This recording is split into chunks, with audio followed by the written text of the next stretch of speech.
Welcome to MGA EdTalks, where schools, parents, and teachers unite to support our learners' success.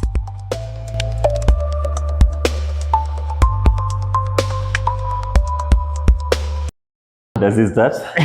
Today. Yeah, actually, yeah. Yeah. So hey there, guys. Welcome to the EdTalks episode 1, 2025. We are super glad to have you jumping in on this call. And ladies and gents, the thing is, here at EdTalks, we come to you with the latest information surrounding the education space. And we also want to cut up. We normally cut up what it means, what's going on in particularly our country, Kenya, in the sphere of education. So today I'm joined by a super special guest. I'll give him a bit of time to go ahead and introduce himself, but maybe just to lay it on so that they get to understand. I know he's an expert who has dabbled in this particular space for quite a number of years, and his name is widely known in the spheres of excellence in education. So karibu sana, you can go ahead and maybe do a bit more justice to the introduction that I've put forward and tell us who you are. Thank you very much. My name is Frederick Mwingi. Just as you have said, I'm an educationist, having been in this field of education for the last 25 years. And I have been able to also grow in this particular space and become an expert, especially in this new curriculum, the CBC curriculum. And I'm proud to have trained many teachers, many parents across the country, just to ensure that we have a proper implementation of this curriculum. Besides that, I'm also a life coach, running a program known as the Life Master Program, where I also educate young people and the people that want to get their lives together, maybe move from employment to entrepreneurship and such, just to ensure that they are also, growing to achieve their goals. Yeah. All right. Wow, that's quite an introduction. So impacting lives for the last 25 years. For sure. How's it been so far, man? It's been quite exciting, and it's been quite fulfilling to inspire people and impact them and prepare them to handle their future responsibly and to actually succeed. So my pride is when I meet my students that I taught or students that I interacted, I inspired one time or another, doing very well. Some of them now are actually making a difference in our country, occupying some of the leadership positions in the country. So that's my pride, that I inspire these people and they're able to go out there and make a difference in their lives and the lives of other people. That's what actually drives me and keeps me doing this. Keeps you going. Yeah. Great to hear, man. And the interesting thing about what you said is there looks like there's a distinct difference, but at the same time, you wear those hats well between a coach and a teacher. So I like the play in the difference, but also at the same time that it's being housed by one particular person. I don't think really you can talk of a difference, because at the end of the day, the underlying concept here is inspiring people to become better and to become more, or to be able to do more than what they can do today, to become more than who they are today. So the only difference is that on one, I am in the space of education. On the other, I am cutting across, so long as I'm dealing with humanity. So that's the only difference, but the core mandate is one, the same. Inspiring people to realize that they can be more than who they are. Yeah. Wow. All right. So I think with that being said, and with the fact that first of all, thank you so much for making time today. Thank you. Because Mr. Fred, we've had you on this show several times, and the interesting bit is that I feel as if we have meandered with the journey of CBC from the minute it actually took off, and we started seeing its shape, especially in the 20s.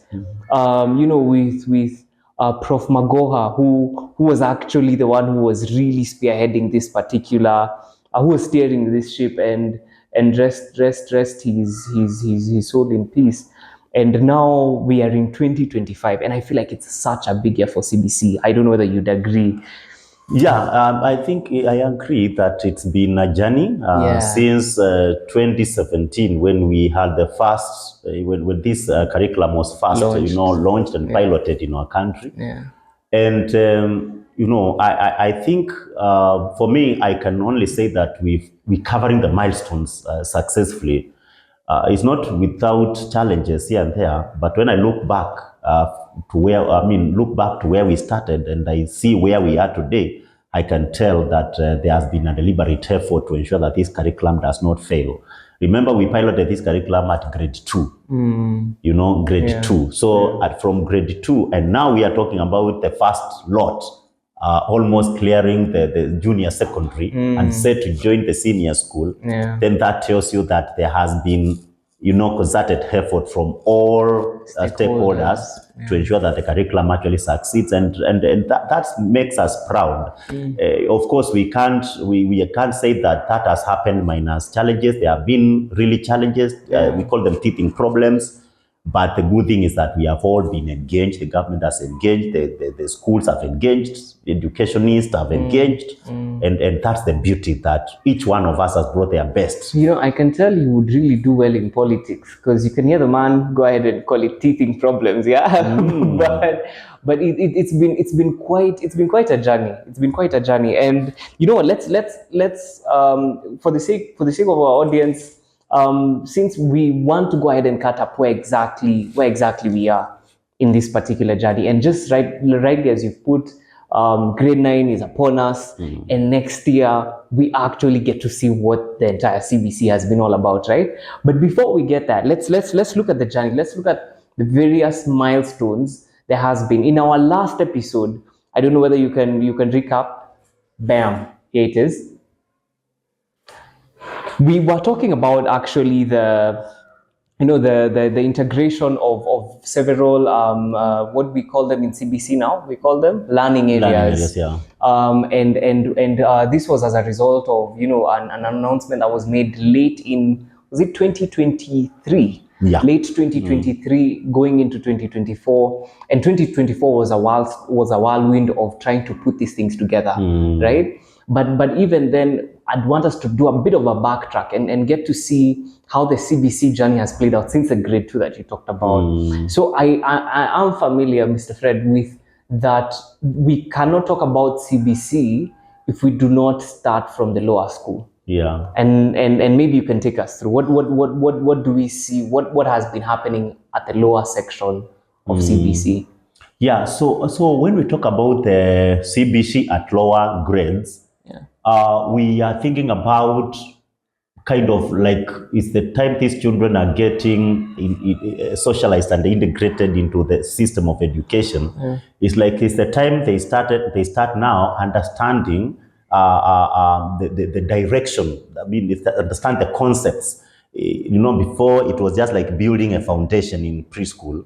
In lower school, they've started now understanding, creating an understanding and awareness. Okay. And one of the things that's quite characteristic of CBC implementation at lower school is the early years education assessment. Okay. The Kenya early years of education assessment that happens at grade 3. Okay. If you remember when this particular assessment happened the first time, it caught everybody thinking and wondering what kind of education is this?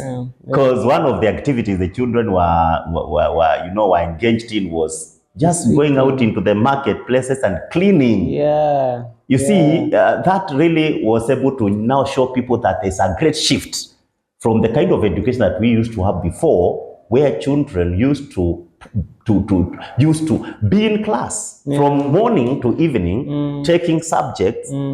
Actually, because of the demand for marks and performance in assessments and exams, teachers were not even allowing children to go for break. Children could not even be allowed to go out there and clean their own compound, their school compound, because of the demand for performance. So teachers want to utilize every single minute they have to create, marks with the children.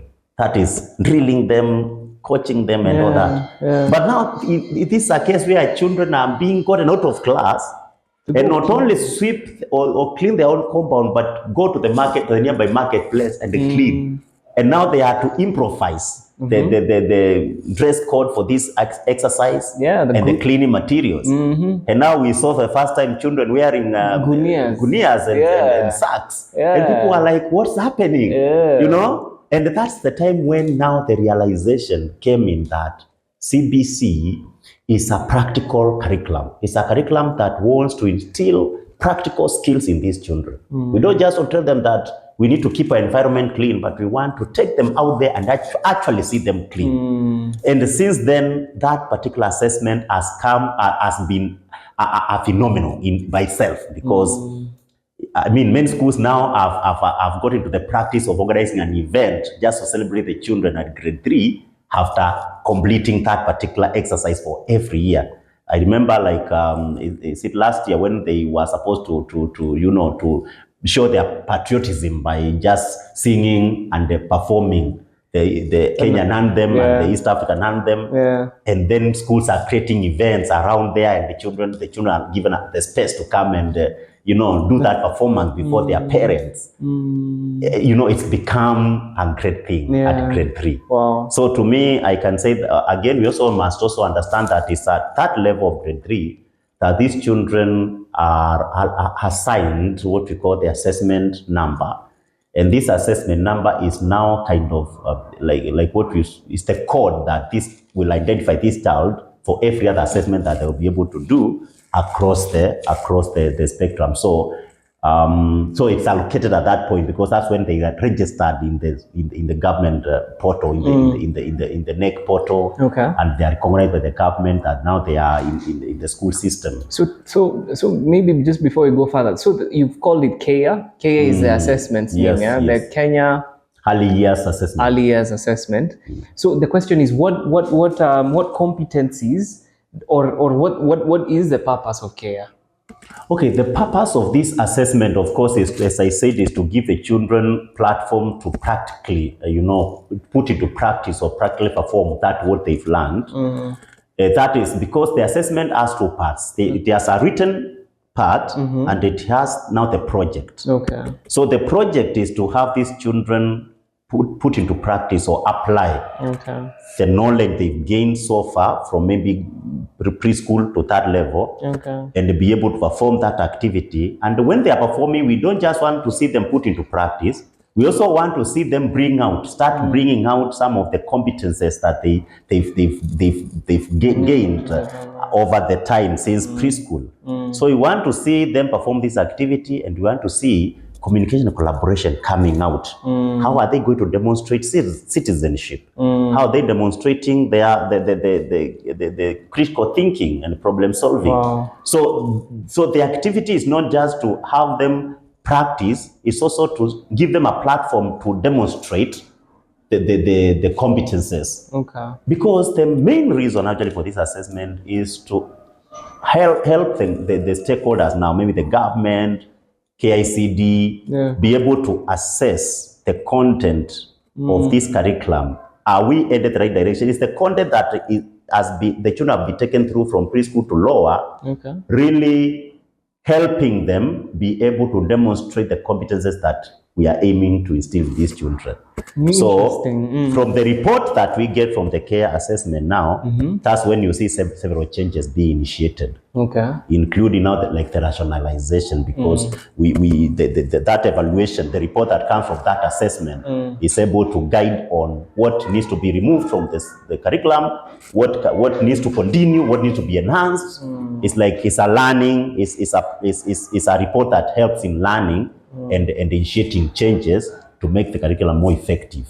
So basically, it's okay. So we go ahead and we get this assessment that not only tests the learners, not just test. I think the word you've given is provide a platform to showcase the learners' competencies, but it also gives an opportunity for the learning system to evolve. I think that's what you've put it as. So from your side, was it? And I'd also want to know, if you're there in the comments, do you think it has been able to meet its need? Has it been able to meet that particular objective? Yeah, to a great extent it has. As I've told you, schools have actually taken it to the next level, where they, after these activities, the children have gone through the projects and the activities. The school now actually calls the parents to come and for a function or event to see these children do that performance. No, at the end of the day, now the children have a higher platform for display and before an audience actually. So we are building on the confidence of the children also. It's called self-efficacy. The children are able now to develop that confidence, or believe that I can do this. So it's really giving the children that particular confidence and building their self-esteem.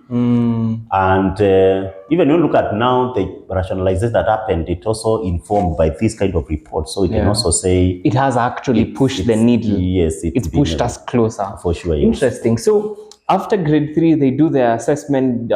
You've said they get a particular number, the assessment number, and then they move all the way. I think in between, because I know the next milestone is a KIPSEA, but in between we've got what they call the school-based assessments. Yes. So maybe you could tell us a bit, like what would be the differences between a school-based assessment and what would its objective be versus such a national recognized sort of assessment? Yeah, so at the end of the day, there's a shift from what we used to observe in 844, where children would prepare for 8 years and be assessed at the end of the 8th year for 3 days only. And that particular assessment of 3 days would determine the fate of this particular child. So there's a major shift from that, where we wouldn't want to wait and assess this child after a period of time, say 3 years. And then that assessment that we do after such a period of time is what entirely determines the fate of the child. So that's why now CBC introduced what we call formative assessments and summative assessment. So both of them have their place. Formative is continuous assessment. It's not an assessment that is done at the end of a course or at the end of a period. It's assessment that is done, that's ongoing. And that's where the school-based assessment are classified at grade 4 and grade 5. Formative, meaning that they are not happening at the end of a course. They are happening in the process, in the course of the period. So the primary school, not primary, but upper primary, starts from grade 4 to 6. That's a period of 3 years.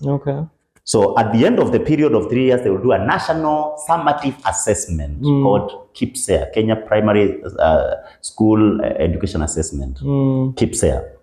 That's a summative assessment because it's coming at the end of the course. But we don't want to rely on one assessment to determine the fate, because the child can come to that assessment sickly, or having the wrong mood, or having some other factors. It's too much to place all that in just one single moment. Yes, one single, a few papers, and we say now we know what the child. So we want to start assessment from grade 4, so that we see they've learned for a few months, and maybe let's give an assessment and see where they are. And many of these assessments, school-based assessment, they are practical in nature. They are practical in nature, even if they are written. They also are more of testing the child's ability to think. It's like they are testing the competences of the child. So they are not just questions to choose A or B or C. They are more practical in nature. And that's why the children will be told to go and plant some seeds on a seed bed and grow some crops, or rear some chicken, and such kind of things. We got the chicken. The chicken. You didn't like that? What happened? No, we liked that a lot.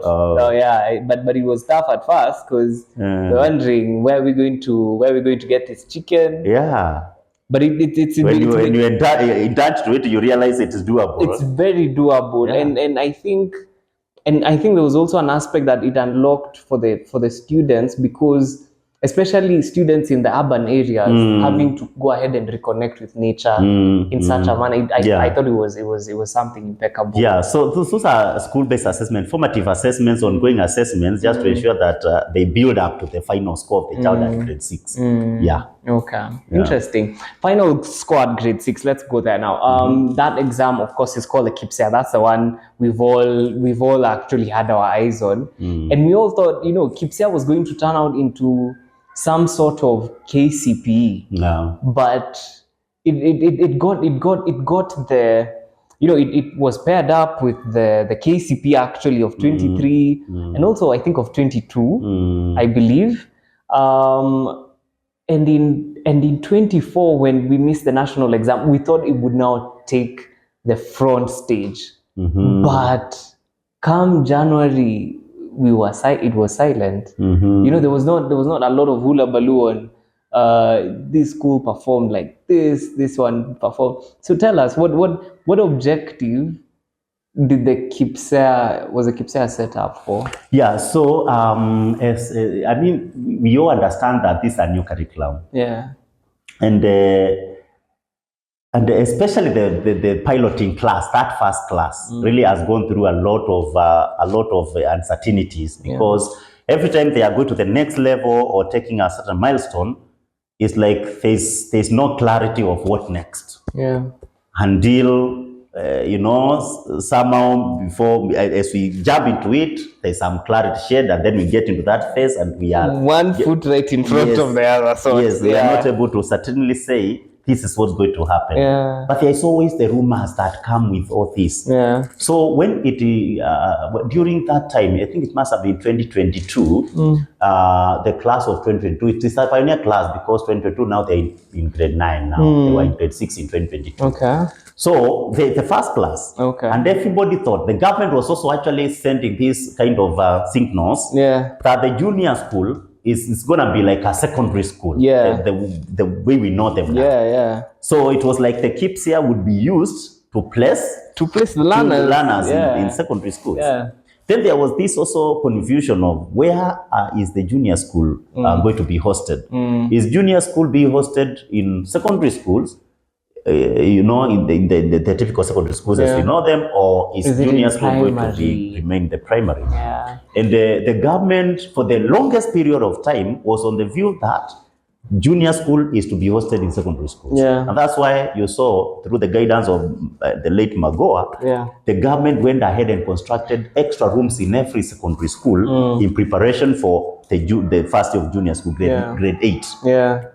And just towards the end is when the government realizes it may not be visible to actually have all these learners transition to secondary schools.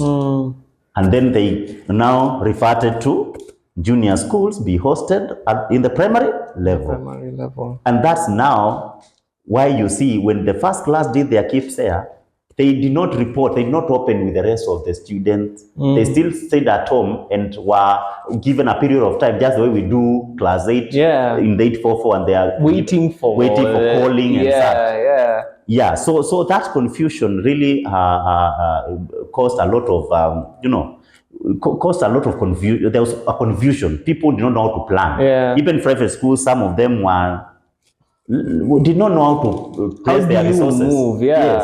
So and it's I think, as much as we say it's okay, it's expected, I think government can plan better. And ensure that they give proper guidance. Like now we are headed to the senior school. We expect at a time like now, they should have given clear information on what's going to happen. But we're going to come to that. So it's very interesting that you put it like that, because we were seated in those rooms and we were waiting to get the notice. Are our kids going to go into secondary schools? In fact, because they normally get to the age of when they're in grade 6, they are at the age of 12. 12.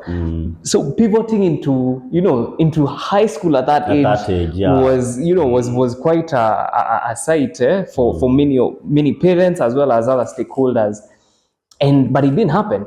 And that's when the birth of what they call the comprehensive schools. Yes. Comprehensive schools came into play, and you get to see now from kindergarten all the way to grade 9.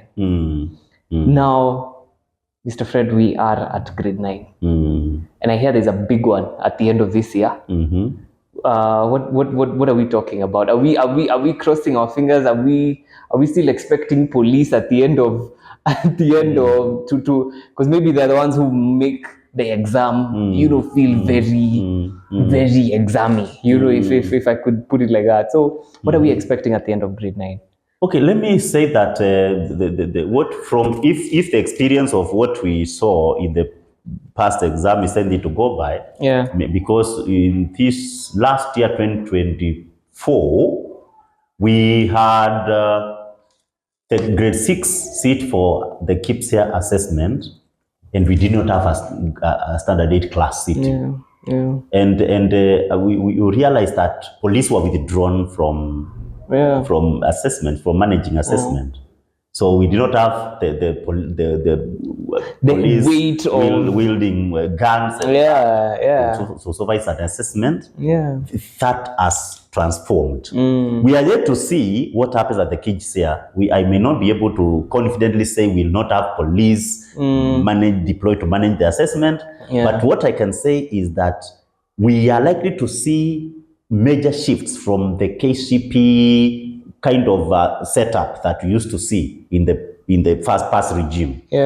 This time round, the assessment, Kenya Junior School Education Assessment, is also going to have its building up from grade 7, not actually grade 7, actually from KIPSEA assessment.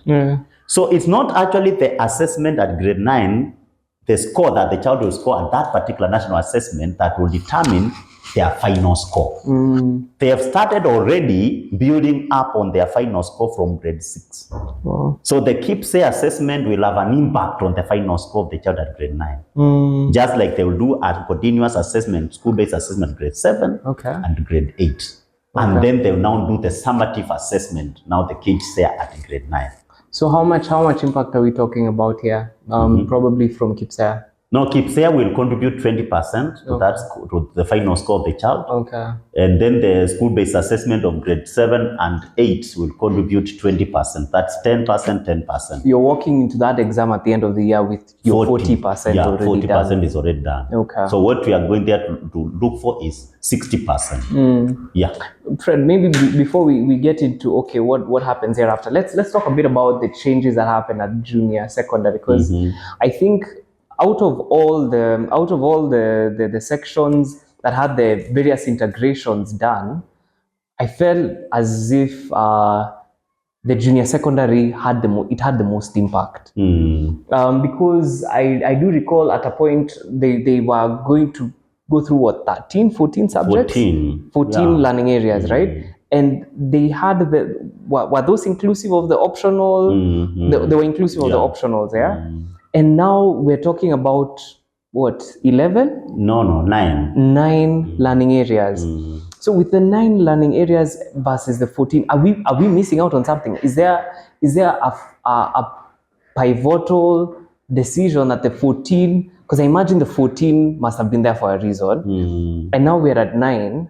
Is that something that we might miss out come the end of this particular year? About something we are missing out, I may not be able to talk about that, because we have the curriculum developers, and the curriculum developers are able to look at a curriculum and the needs that the curriculum needs to really meet at certain stages. And so the rationalization was a technical process that was spearheaded by a technical team from the KICD.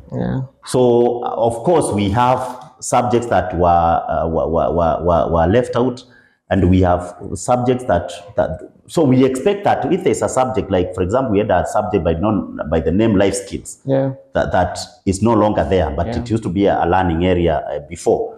So we expect for them to choose to leave this particular learning area out. Then they had already observed that the need that this learning area was to meet is already taken care of. So in short, there was overlap of information based on the fact that this was a new curriculum, and therefore it needed a bit of testing for it to be able to really be said it passes the test. We are good now. Yeah, we are good. And those assessments that I am saying, that the reports that we get from the assessment now inform that there's information that's overlapping. So if you remove this particular learning area, the need that this learning area was to cater for is already catered in the learning areas that remain. Okay. So I may not go into the details, the nitty-gritties of this was left out and that. But the truth of the matter is, we also have to trust the process and trust that if a technical team has sat down and gone through all the subjects and be able to really guide us that we need to have this out so that we can offload the children's burden of carrying so many or learning so many learning areas, then we trust the process. And I believe that probably some of things that were in the junior school maybe would be pushed to the senior school, that the children don't have to be bombarded with everything at the same time. Okay. Yeah. Okay. Well, kweli wahenga, this has reminded me. Kweli wahenga na wahenguzi hawakutupaka mafuta. Waliposemaje? Waliponena. Does the process know we are trusting it? You said trust the process, but trust the process. I'm hoping the process knows we are trusting it. Because let me ask. So, assuming now you come and now engage a thought process that you have been shortchanged, there's some that you're missing out. You see, this is what outcome, what would that, how much impact would that have? You get so you are left with an option to trust the process because there is no other way. Yeah, and again, you see, during this reform, sometimes there's also a lot of consultation do happen. Yeah. I do remember they set up the presidential working party that went ahead and collected all these views from stakeholders. A lot of data. Yeah, so that's why we say it's a comprehensive process. And therefore, because it's comprehensive, then it might have its own faults, but we tend to trust that it's what we need, it's what we have, and it's what works for us, because it has not just happened. There was effort that was put to ensure that it's bringing everybody on board. So now we are at the big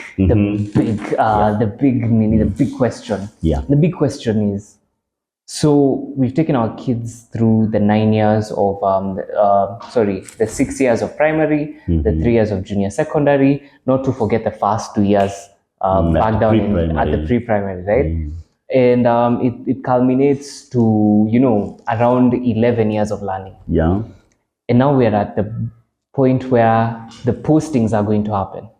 Because I think at this junction, it has been clear that this is a very clear transitional phase, not in the same way that we'd have unless the government goes ahead and gives us different information. But in this very initial structure, we know that we're about to get into a big change. Yeah. What we call the senior secondary. So, Fred, tell us what does this next step look like? Because I know now. We're going to get into choices. Are there choices? What exactly? We know about Mangu, and everyone wants to go to Mangu. P.S. Okay, I wish I could say that, but now we're live. I was not a Mangu alumni. But yeah, everyone wants to go to Mangu, and all that. So tell us, like, what exactly, what lies ahead? Yeah, so let me start by saying one of some of the strong points, or one of the strong points that we need to understand at this level is that senior school education is structured different than what we've experienced in the other levels, in the early years and also in the middle school.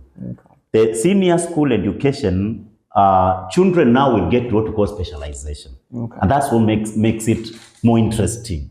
It's actually like what the children will be preparing for from preschool to middle school, from preschool to early years to middle school is now culminating, is the culmination now. Because now children or learners have to get into their specialized pathways. And we have 3 pathways. The first pathway is known as the art and sports science. That's a pathway. All right? The other one is called the social sciences pathway. And the third one is the STEM pathway. STEM means science, technology, engineering, and mathematics.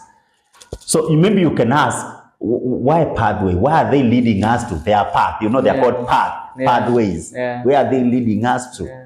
And the answer is very clear, that Unlike in 844, where we wanted to educate a person and then later they go out there and are looking at what they can be, we want to be intentional with the CBC. So that by the time the child is moving from junior school to senior school, they are not only seeing the senior school, but they can actually be able to see their future career. So the child at junior school, transitioning from junior school to senior school, must be aware of what it is that they want to do as their career in life. Because if that's not clear, then there's no that luxury of doing something and changing and do this and change and do the other one. Yeah. So here you have to be very keen at the transitional level, so that a child or a learner will actually be able to get to their correct and their correct pathway. Okay. So with that, it means that then there's a lot of work to be done at junior school. All right, there's a lot of work to be done at junior school, because we have to sensitize learners on careers, different careers. We have to start measuring their strengths and therefore let me talk about the academic strength. Okay. Because you realize also there's learning areas that they are doing at junior school, different learning areas and different even strands are leading to different pathways, or they can be connected to particular pathways. Yeah. If a child is very good at mathematics and is good at what we call integrated science, then definitely that kind of strength is tied to a certain pathway. And that could be the STEM pathway. Okay. If a child is showing strength in CRA and maybe in social studies and then maybe languages and so on, then that strength is actually tied towards a pathway known as social science. So that's how even the learning areas it's a spectrum of them, but they can be clustered. Okay. And not only the learning area, but also the strands in the various learning areas can be tied to a pathway or what we call I'm forgetting the name. But pathways. Okay. Yeah. Okay. So all right. So you're saying at that juncture, I need to okay. If I'm a parent, I need to be aware of my child's what my child's affinity is leading towards. Yes, we have to be very clear. And mostly, there are three things that are very important when it comes to these to children get to know which pathway they are going to. And when they get to the pathway, then the pathway is also a broad field. In fact, that's what I was going to. Yes. Because I could be good at math. Yes. But then at the same time, I'm good at drawing. And does that mean I belong to just the math section, or do I take it to the drawing section? What reparations are there? The thing is, before we go to that, in a pathway, you find there are tracks. Okay. There are tracks. Okay. Tracks are like now the specific field that you can take, or let me say there are specific tracks. There are specific pathways towards now the career that you want to do. Okay. For example, if you go to the STEM pathway, you realize one of the tracks is called applied sciences. Okay. And now when we have applied science, we also used to have what we call pure science. Pure science. Yeah. All right. So we also have what we call career and technical studies. Yeah. Yeah. And then we have technology studies also. Okay. So when you look at those tracks, then there are subjects now that are attached to those particular tracks. Okay. So the question is, what is your career aspiration? Okay. And that has to be determined while you're in junior school. All right. What's your career aspiration? What is your academic strength? And what is your interest?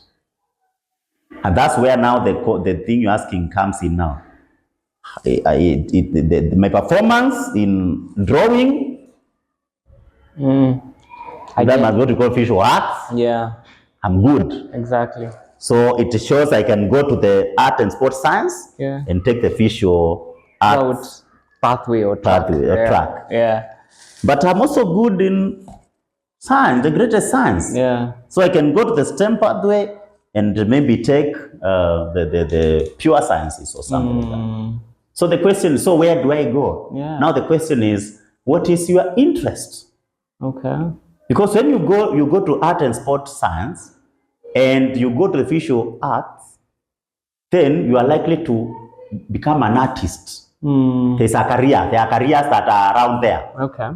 All right. Okay. When you take the STEM and you go to the pure sciences, you may end up becoming a doctor and such. So the question is, now, are you interested in becoming an artist or an artist? Are you interested in becoming, this other field? What is your interest? Because you must be, and that has to come with exposure. How much exposure you give these children so that we can be able to start determining this child is interested in the field of arts, but not the field of medicine, or is, where are they likely to have the interest? So the interest also plays a part in determining what pathway you are called to. That's very interesting. Yeah. It is very interesting. It reminds me, Kiyosaki has this thing where he talked about, the weapons, and one of them was one of the weapons he names in his books was the mirror.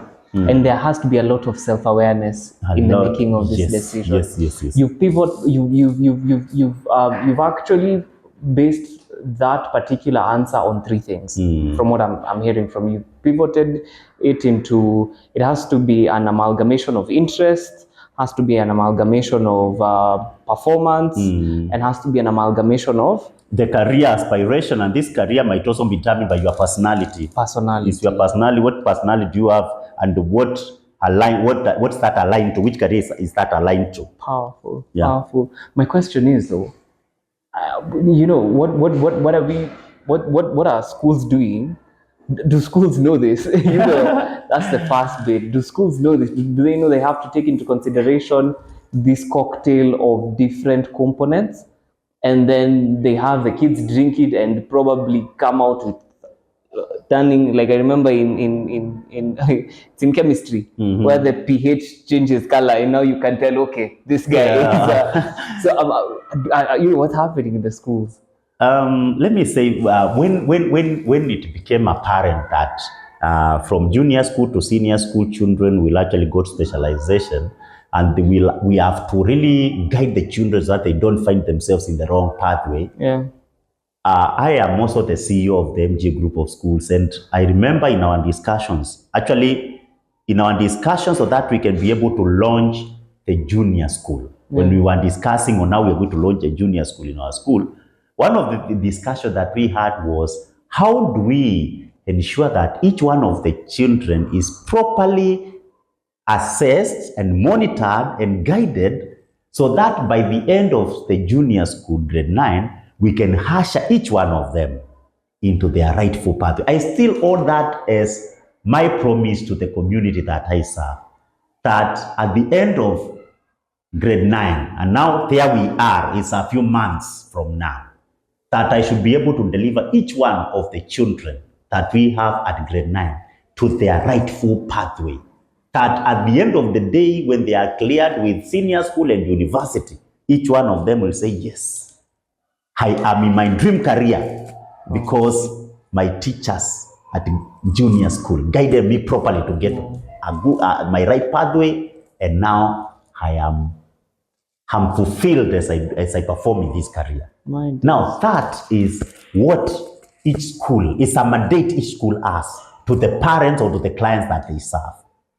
If a school is not willing to walk that path, then I don't think they are worth being considered to actually educate children at junior school. Because the hallmark of junior school is to prepare children to find themselves in the right pathway. And that's why this issue of heightening the assessment at grade 9 and making it appear as though it's going to be like another KCPE should not be entertained.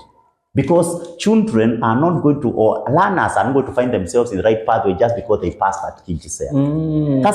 That's just try to show us your academic competences. Which subjects do you seem to be aligned with or inclined to.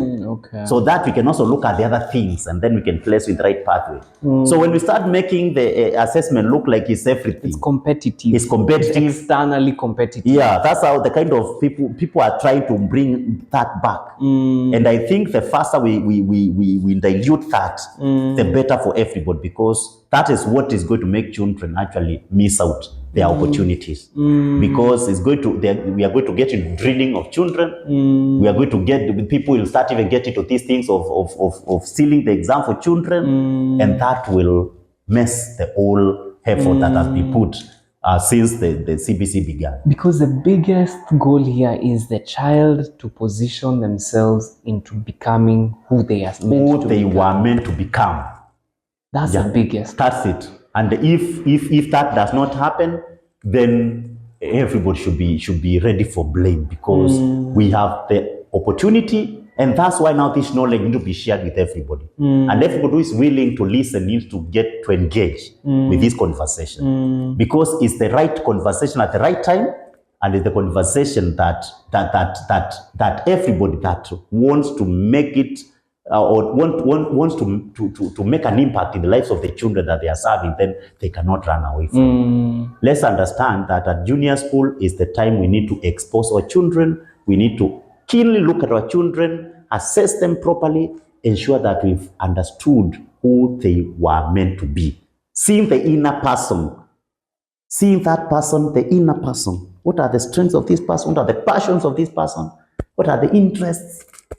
And then go to give them an assessment if they do at a normal environment when they are themselves, so that we also see their academic competence or academic strength. And the combination of all these should be able to tell us this child. We want to do something here that even when the government, because the government is also developing its own system to be able to measure these things. Okay. Yeah, and one of them, of course, the KGC, they already are set with that. Okay. That is going to help them determine the academic prowess of the child. Okay. And which subjects the child is aligned to, so which pathway. But they're also developing what we call an aptitude test that they will give to the children to be able to measure their personalities, their interests. Oh. Yeah, that's going to come. I think we must be waiting for an aptitude test for grade 9 next term. That's second term. Okay. Okay. Okay. So the children will be given some questionnaire. So they are going to like answer some questions, just the way we do personality test. Okay. And then that is going to like show them what kind of personality this child is, and that personality, which career is that personality aligned to, and in which pathway is that career found. And that combined with the academics of the child then can be able to start informing the child can function well in this pathway, because they are aligned to this kind of career. You get? Yeah. So we want a situation whereby before the government, that's specifically like at the MGA school, we want to get ourselves in a space where before the government will come and tell us your child A, B, C are called to go and do maybe STEM and we already have told our parents, or we have had such discussions with our parents, and we know where each of our children belongs to. So that even if the government will not be able to see it, and maybe we'll just sometimes it happens even in the KCP it used to happen. We don't want to make that mistake. So we can actually be able to petition the government and tell the government, no, we understand this child, looking at our performance, looking at we can tell this child is a STEM child. We are clear on that. So that's what the journey we are walking as a school. And I expect every other school should be walking a similar journey. Wow. Remember, I have something that because we are informed about the aptitude test that the children are going to take. But you know, when you talk about aptitude, these children are hardly about 14, 15 years. Yeah. So sometimes them taking an aptitude test and be able to provide accuracy in that aptitude test may also not be, because the level of self-awareness of these children is not fully developed. For sure. They are not like us, who have already tried many things. Therefore, when you give me a questionnaire, you know this is you. I know this is not me. Yeah. These children are still struggling to find their identity. Yeah. So giving them a questionnaire and using that questionnaire to say this is the personality of the child, I think it may not also be, personally, if I was to be asked, it will not be the best thing. But we could develop develop a set of a set of behavioral tendencies that we can observe in the children to help us understand the child. That would be more effective than just let the child answer the following questions. It's like you're mapping out the competencies that they display. It's about the display. What are they displaying in terms of their behavior? And then you match them. Then I use that. That is the journey MGA is going to work. As we wait for the aptitude test for the government, which I know is not going to be accurate. It will look like it's accurate because the child will get something. We'll actually get a result. We'll get a result either way because they will answer. Yeah. But that may not assure us accuracy. But if we were to, like, for example, if you put children in a group, and these tendencies, you call them tendencies, behavioral tendencies, can be ascertained because you just guide the teacher, put children in a group. Don't assign a leader and observe and see who comes in and coordinates the group. From there, you're able to tell this child is actually an action-oriented child, and therefore which kind of personality is that, and which careers could fit such a person. Wow! So it's something that can be done, but you see, I'm not sure about the engagement that happened for the government to be able to actually conclude that an aptitude test is the way to go. If I were to be asked, I would have thought and identified differently. That is not just a test the children answer questions. What would you advise? I've talked about the behavioral tendencies. that we are able to articulate behaviors aligned to particular personality traits. Behaviors that will be shown or will be displayed by children in school. Yes. So look at activities children do in school. And what do those behaviors that they would show? What do they indicate? What do they indicate? It's something that if you put a team of 5 people, 10, they can be able to. They come up with a rubric real quick and they're able to assign indicate. Yes. Oh, very interesting. And that is the next big thing, of course. That's going to originate from MGA school. And it's good. I mean, the government, I'm sure, because we'll be able to present to them. And I'm sure in the next 1 or 2 years, they will have to change from aptitude test to behavior kind of system. Yeah. Wow. Yeah. Funny enough, as we near the end, this conversation takes me back to coaching and teaching.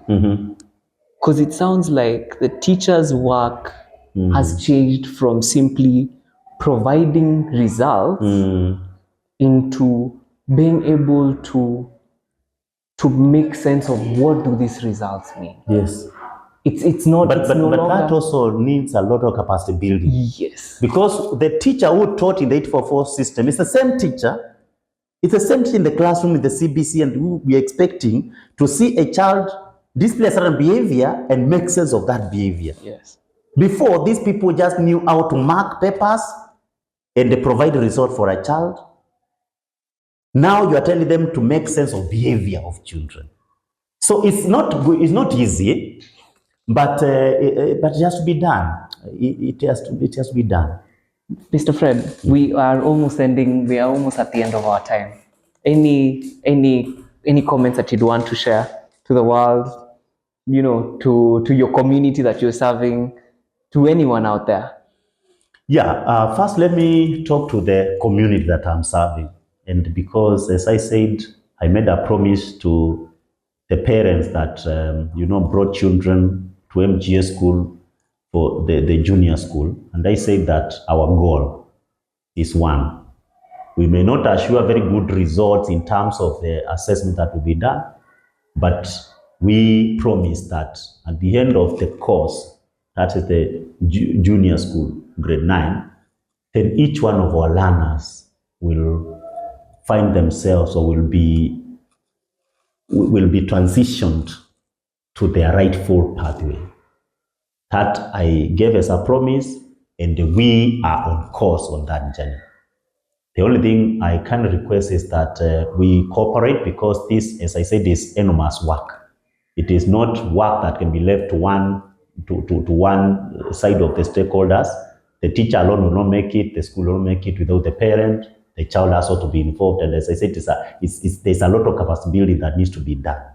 So that is the journey we are walking, and I assure every parent at MGA school that we are committed to ensuring that our children achieve or become whom God created them to become. And that is a journey that we are doing painstakingly, and we are not blinking about that. Then to the wider community, let me say in the education industry, let us all commit to this journey. CBC is the way to go, and the CBC assures that the people that we are going to be able to bring out to the job market are well equipped to be able to perform at higher levels in their various careers.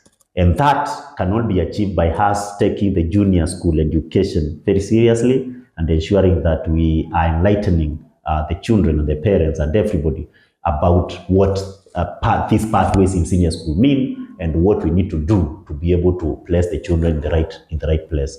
So for those that may want assistance, probably you are there and you're wondering what so this and where do I start? I think that's why we are around.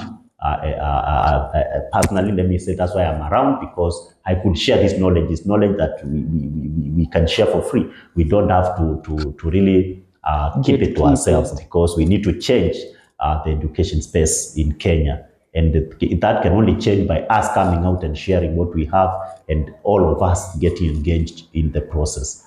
Also, maybe now thank you for failing this opportunity. Getting a CEO to sit for an hour, it's not easy. Because we really run very tight programs and schedules. But I thank God that you were able to get me out of the office, and thank you. It doesn't happen all the time.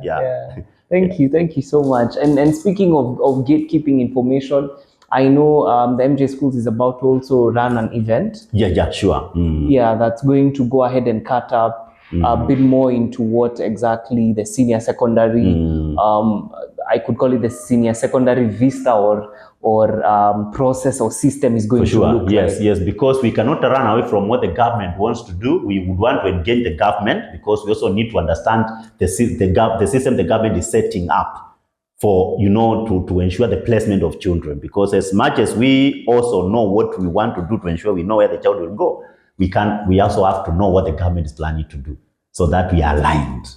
We also don't have to work in cross purposes with the government, because we are governed by the government. So we are going to bring a government official, probably from NEC or from KCD, so that they can be able now to give us the government's point of view and the system that they're setting in place to be able to place our children in senior school. So we're going to be asking you to log in an event. It will be an online event, but our parents may be called to attend physically, and then we're going to engage in this conversation, because we cannot run away from it. It's a conversation of the moment, and we are happy to share this knowledge. Wow. Thank you. Wow, thank you so much. Ladies and gents, we're at the end of the show, and I don't know about you, but I'm personally baffled. And before I get to my bafflings, I want to thank Mr. Fred for your time.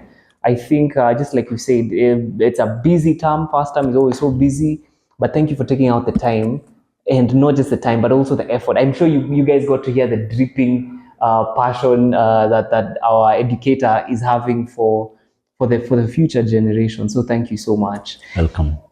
So folks, there you have it. What is grade 9 about to be? And I'm sitting here just thinking, this conversation can't stop. This conversation can't stop, because we've gone ahead and cut up what the system looks like. We've gone ahead and cut up what the monitoring and evaluation tools of the system are looking like, what their objectives are.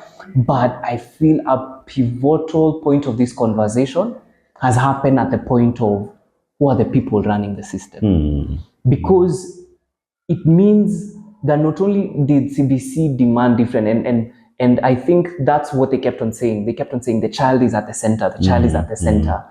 But what do you do? The beauty behind being able to analyze results and place, it even sounds a bit spiritual. And I'm not I'm not the most spiritual guy there is, but it sounds spiritual. Like, some seeds fell on good soil, some seeds fell on, you guys know that story, right?